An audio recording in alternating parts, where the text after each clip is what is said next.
Bueno, pues Emilio González Ferrín, hoy vamos a hacer una entrevista un poco particular porque hoy quería hacer una entrevista más distendida y además sobre un tema que no he tratado todavía porque te he entrevistado otras veces, pero sobre el tema este particular creo que no hemos hablado nunca. Yo creo que no... El tema de... Hoy queríamos hablar de la no conquista y el Islam y no, yo creo que de eso no hemos hablado en una entrevista. Ha saltado de un tema a otro algunas veces, pero no hemos hablado. Bueno, Emilio González Ferrín, yo imagino que si estáis aquí es porque lo conocéis todos, pero es autor de dos libros que yo creo que ya son imprescindibles en la bibliografía de estas cosas, ¿no? Por un lado, la historia general de Al-Ándalus. ¿Qué año, cuándo publicaste? Ese es 2006, la primera edición. 2006. Ha llovido, tela. Ha llovido y le ha caído mucho barro encima también.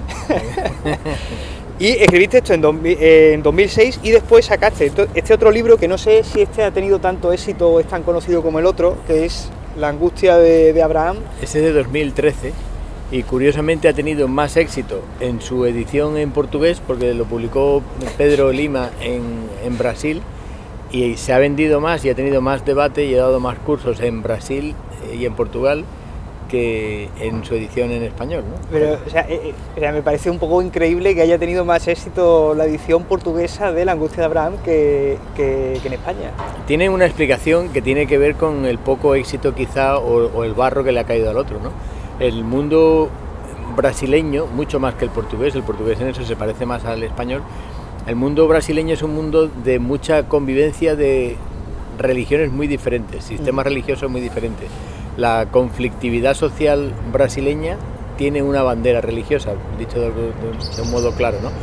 Entonces, La angustia de Abraham es un tratado de orígenes culturales del Islam, pero partiendo de un sistema filosófico religioso común que hay en Oriente Medio, y yo creo que las fuentes culturales de la religión se comprenden y se disfrutan más en ese mundo que en el nuestro, que lo tenemos todo clarísimo. En España tú naces, seas árbol, huevo o persona, tú naces católico, apostólico, romano y hablando en español. Como hables cualquier otro idioma o como tengas cualquier otra religión es porque vienes de fuera y no te has enterado de lo que es ser español, ¿no?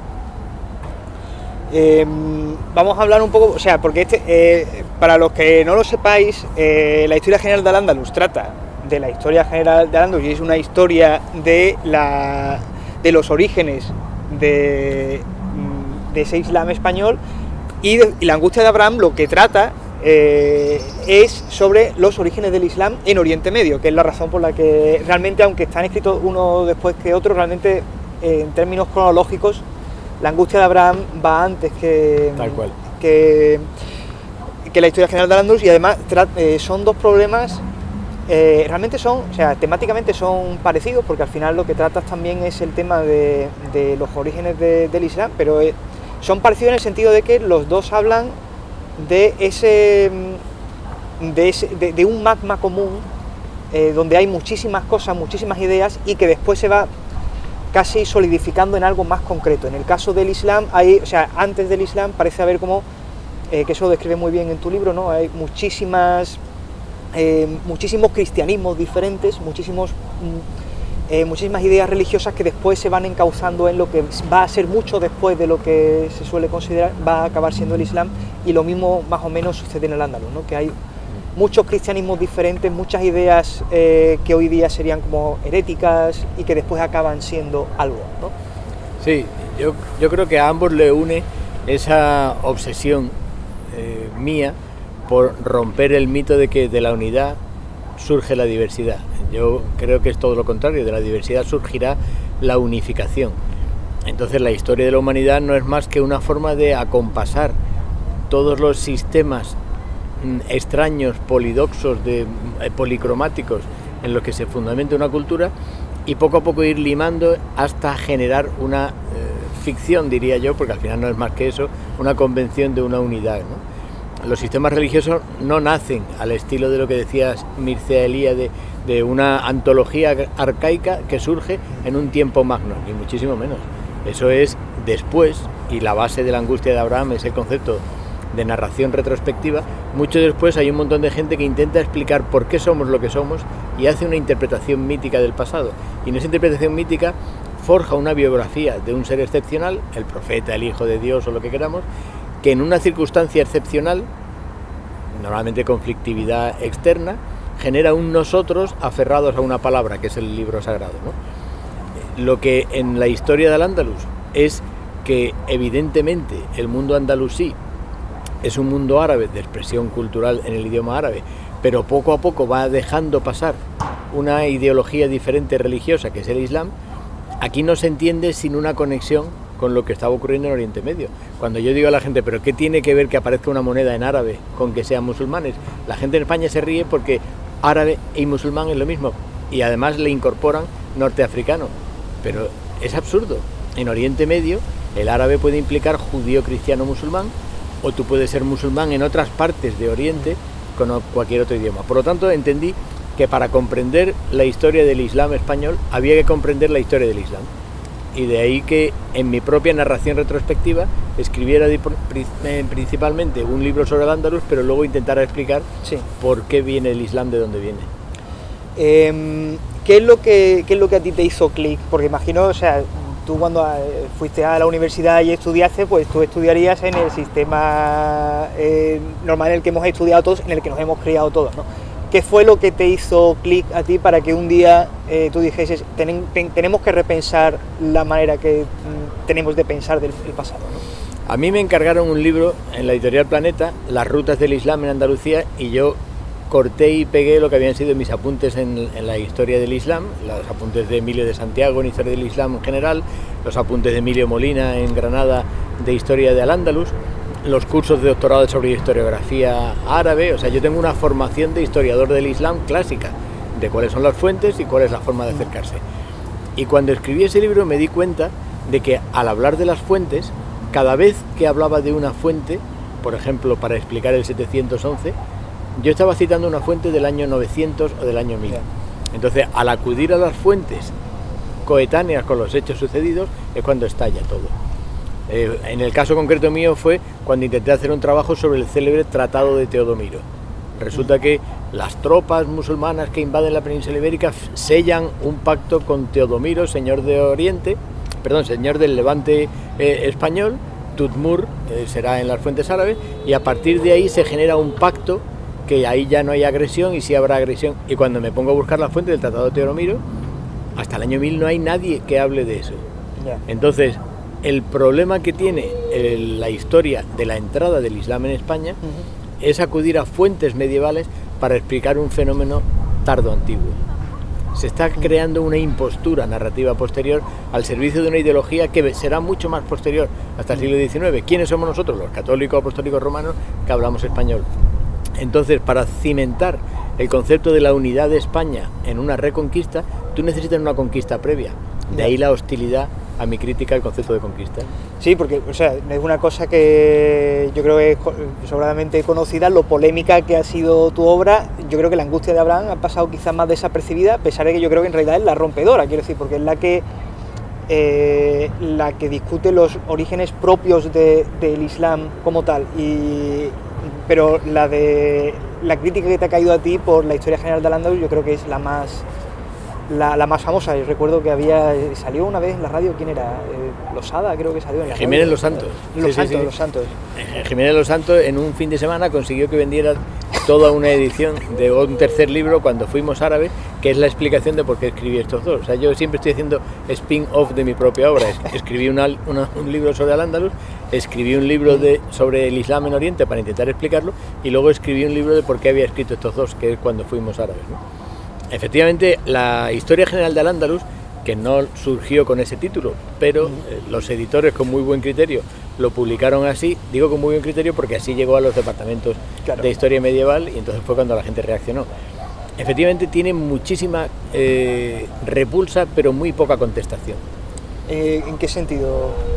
Se critica, sí hombre, ahora resulta que no nos conquistaron, y entonces, ¿por qué hablaban árabe? Entonces, claro, la gente tiene una imagen de por qué se habló árabe en la península ibérica, de por qué Isabel y Fernando tomaron Granada, de por qué no sé cuándo. La idea de nuestra reconquista forjadora de la nación de España, la nación moderna, no casa con la posibilidad de que todo aquello hubiera surgido desde dentro. Es decir, que el Islam español fuera un fenómeno español, no un fenómeno de un ovni que llega y aterriza. Resulta que el cristianismo que viene de fuera de Oriente, el judaísmo que viene de fuera de Oriente, son naturales a nuestra propia idiosincrasia judío-cristiana europea, pero el Islam que viene de fuera de Oriente, igual que los dos anteriores, no lo es. Cuando el norte de África y la península ibérica rezaban, hablaban lo mismo en los años 700, en los 600, en los 500, y por lo tanto no podía haber una alienación tan grande de lo que venía del sur en correspondencia con lo que venía de Oriente. Por lo tanto, había ahí algo que había que explicar, ¿no? Fue contestado por un par de libros que yo creo que sí se merecen algún tipo de consideración científica, porque yo creo que, por ejemplo, el libro de Alejandro García San Juan, que tira por tierra todas mis teorías, lo hace desde un punto de vista intelectual, utiliza unas herramientas historiográficas que a mí me parecen lógicas y coherentes, utiliza unas monedas en árabe, unos sellos en árabe.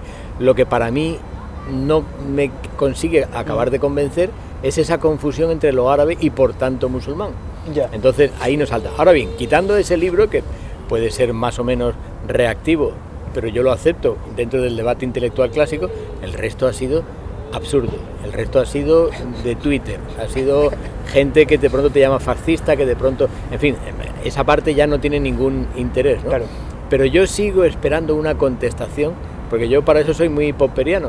Yo digo esto mientras no haya una prueba diferente. A mí me gustaría saber si alguien invadió la península ibérica en el 711, ¿por qué no escribió hemos invadido la península ibérica en el 711? Entiendo.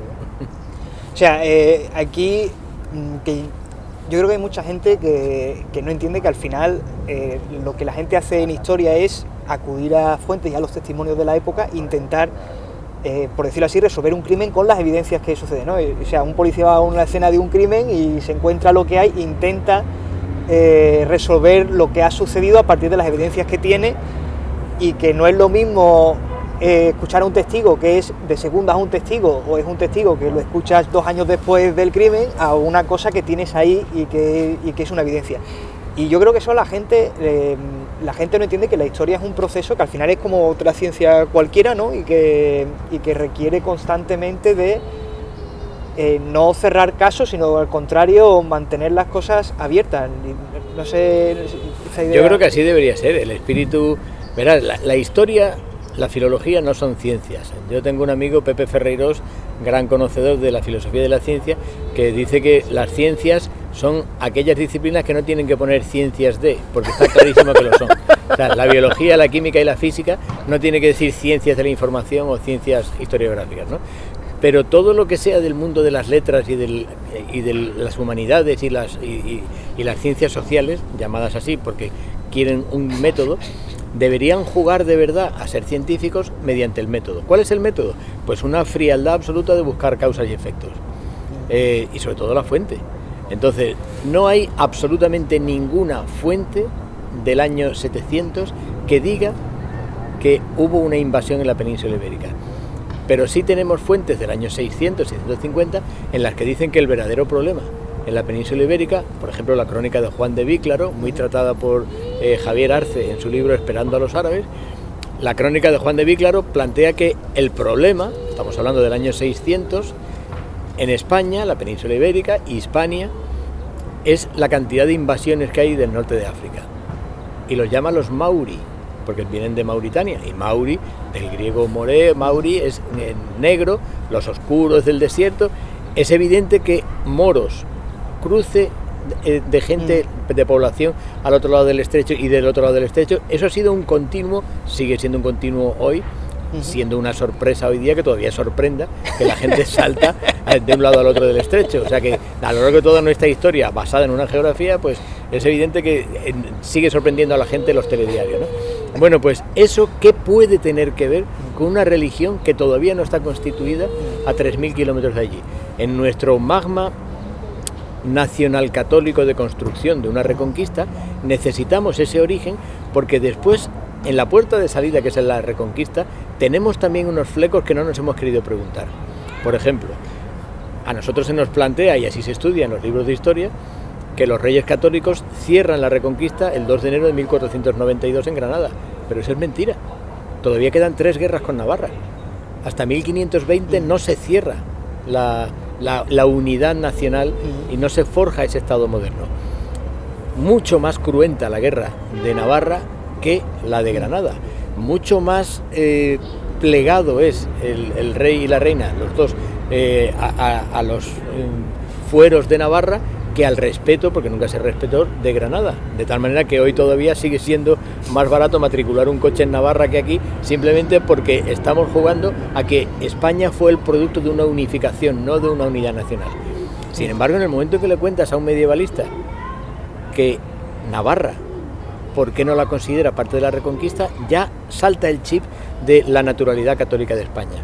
Entonces, ese es el verdadero eje del rechazo a lo que yo planteo, que el Islam español surge de España, y eso es lo que todavía necesita un par de generaciones de cambio de paradigma, de pensar que se puede ser español, tal y como la península ibérica está situada en el norte de África, teniendo una incorporación lógica, genética, popular del norte de África, y que las ideas que vinieron de Oriente, llámese Islam, cristianismo o judaísmo, todas llegan igual en la misma forma en que mi buen amigo Juan Carlos Ruiz Souza decía que las ideas y las formas viajan, pero no necesariamente juntas.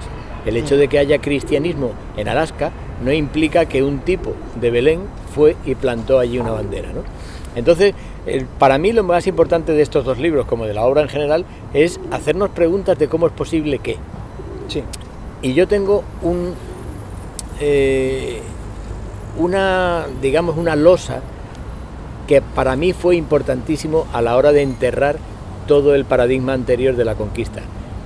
Y es cuando descubro que Eulogio de Córdoba, San Eulogio de Córdoba, mártir de Córdoba, que murió a manos del Islam, descubro en la propia obra de Álvaro de Córdoba y de Eulogio de Córdoba, estamos hablando del año 858 aproximadamente, un siglo y pico después de la posible conquista, esos tipos todavía no saben que nos han invadido. Eulogio de Córdoba no sabe por qué tiene que consagrar en la misa cristiana en árabe. No tiene ni idea de por qué tiene que hacerlo. Y se enroca y pretende seguir celebrando la misa en latín. Y es su propio obispo el que lo ajusticia. Por lo tanto, ¿por qué nos han contado que es el Islam el que acaba con un mártir, cuando es la Iglesia que está arabizándose en Córdoba la que obliga a un pobre hombre, un sacerdote, a que tiene que consagrar en árabe? ¿Cómo es posible que no salte en toda esa conversación la idea de me lo manda el califa, me lo manda? Todavía no hay una presencia institucional de que haya venido alguien de fuera en la península ibérica, pero sí hay una arabización. Entonces, mi explicación es más lenta, es más compleja, es más intelectual, pero puesto que no llega a la primera, porque no llega con un meme de una pegatina de un partido político, pues todavía le va a quedar tiempo antes de que cale, ¿no? ¿Tú crees entonces, tú estás más o menos certero de que acabará calando en la sociedad esta idea? Yo creo que acabará calando. Lo que ocurre que, igual que creo que acabará calando, porque al final se impone el historiador, la historiadora de rigor, que se da cuenta de que no puedes certificar algo 2 siglos y medio después con una fuente. Igual que se impone eso, yo sigo pensando que en el momento en que aparezca la más mínima noticia que nos haga ver que desde Oriente se trazó un plan de invasión y así se expandió el Islam, yo me pliego y vuelvo a escribir un libro diciendo todo esto funcionó durante un tiempo, pero hay evidencias nuevas. Yo estoy permanentemente abierto a eso. De hecho, una de las grandes bazas que a mí me hicieron parar toda la maquinaria cuando ya había escrito esto fue cuando se dice que en el castillo de Qusair Ambra, en Jordania, en lo que se supone que es el palacio de verano de una serie de monarcas que ya parecen ser árabes, no sé si exactamente musulmanes, pero desde luego parecen que ya son plenamente árabes, ya no son romanos arabizados, sino plenamente árabes, en su residencia de verano, pues en unos mosaicos aparece el rey Rodrigo, que ha muerto en el año 710 o ha desaparecido, y por tanto podría pensarse que eso era pues como la sala de los trofeos, ¿no? Y cuando fui y lo vi, me di cuenta de que al lado del rey Rodrigo está el emperador de China. Por lo tanto, lo que están haciendo es poner a todos los señores de la tierra alrededor del que va a ser el señor de esa zona. Pero desde luego ni invadieron China, ni invadieron la península ibérica, simplemente era poner una serie de personas que avalan el poder que yo tengo aquí. Por lo tanto, yo cada vez que surge algún tipo de documentación nueva, intento ávidamente contemplar si eso desmonta o no alguna de las cosas que yo he podido trabajar, porque lo que me interesa es enterarme de qué pasó, no demostrar que yo tenía razón, ¿no?